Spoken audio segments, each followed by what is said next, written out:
Right, let's wrap up question 2. We've got to now go and construct the table. In other words, we've got to go and add particular fields, and they give us a description of those fields, and they ask us to use the most appropriate field types. In other words, for the particular data that we're going to store in that field, we must choose a type of data or choose a data type that's appropriate for that field, and the sizes generally relate to text. But let's have a look what we actually mean.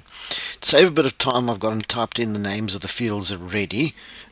Just to point out one thing about name, which is quite interesting. When I go and type in the name field, NAME, it'll come up and tell me that it's actually a reserved word and it has a specific meaning in Access. You may use it, but you could receive an error. So just to be on the safe side, what I'm going to turn that out, and I'm going to call that something like the name, for want of a better word at this stage. We've probably been better off splitting that into name and surname, but let's just leave it as one name for the meantime.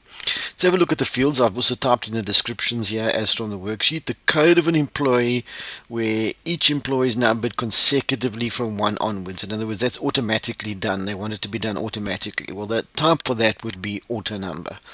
It numbers that field, it places values in that field, starting at 1, next one being 2, and that's what we mean by consecutive, going up in steps of 1.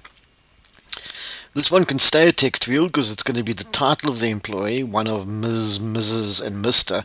And this is where the field size comes in. We've changed the field size here to 3 because that's the maximum number of characters that will be stored in that particular field.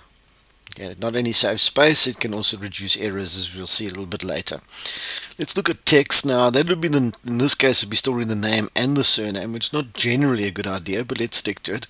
And then the field size is 255. This is always a difficult one because you can obviously have very long names and surnames, but 255 does seem a little bit much, so I'm going to make that 100, which is a fair bet, I think.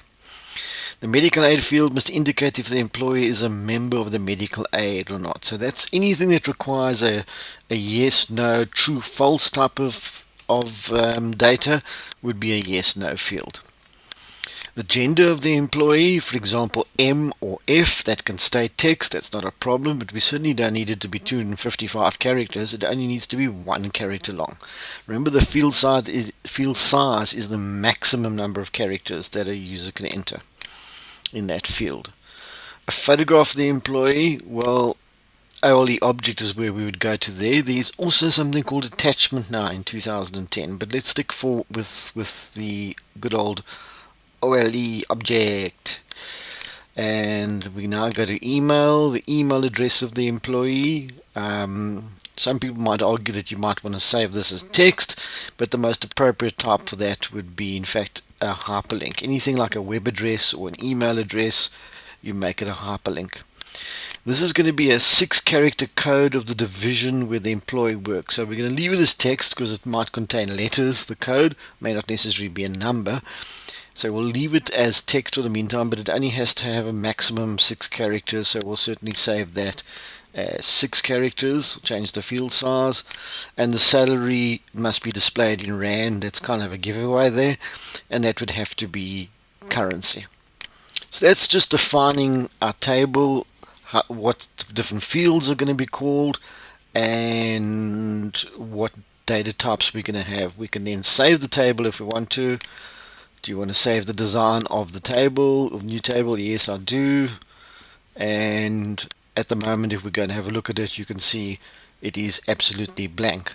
But you can see that the auto number will work straight away. For example, if I put in Mr. for the first record and Ms. for the second one, you can see that that auto number field is automatically updating for us. And there's the yes, no for the medical aid field, and I could then tick them appropriately. So it looks like we've got that sorted.